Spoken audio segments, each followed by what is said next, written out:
আসসালামু আলাইকুম ওয়া রাহমাতুল্লাহি ওয়া বারাকাতুহু।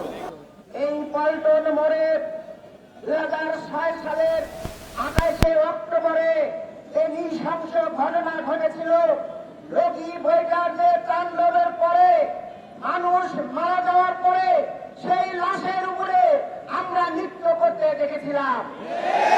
ভাইরা, 17 বছর পরে আবারও আমরা নির্ভরের সামনে তার চাইতে ভয়াবহ দৃশ্য দেখতে পেলাম।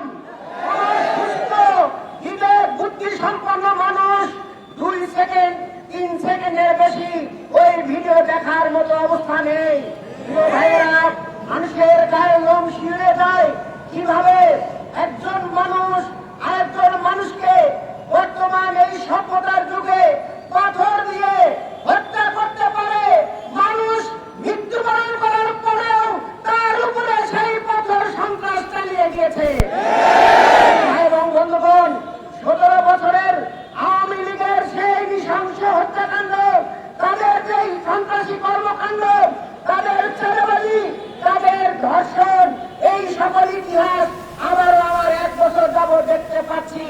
সংগ্রামী ভাই এবং বন্ধুগণ, আমাদের সেই ছাত্র জনতা যে স্লোগান দিয়েছিল, বৈষম্য বাংলাদেশে থাকবে না, চাঁদাবাজি বাংলাদেশে থাকবে না, ধর্ষণ থাকবে না, কিন্তু আমরা দেখতে পাচ্ছি একটি দল ক্ষমতায় যাওয়ার আগেই এই সকল কর্মকাণ্ড শুরু করেছে। আমরা বলতে চাই, চাঁদাবাজদের আস্তানা ঢাকা সহ বাংলাদেশে কোথাও থাকবে না ইনশাআল্লাহ। বাংলাদেশের ছাত্র জনতা ঐক্যবদ্ধভাবে এই চাঁদাবাজদের বিরুদ্ধে দুর্বার আন্দোলন করে তুলবে ইনশাআল্লাহ। আগামী দিনে তারা ভোট ডাকাতি করতে চায়, যে কারণে তারা সংস্কার করতে চায় না, নির্বাচন চায়।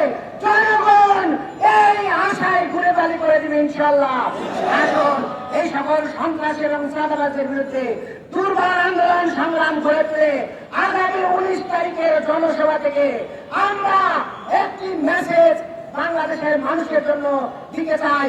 সেই সমাবেশকে সফল করার উদাত্ত আহ্বান জানিয়ে আমার বক্তব্য এখানে শেষ করছি।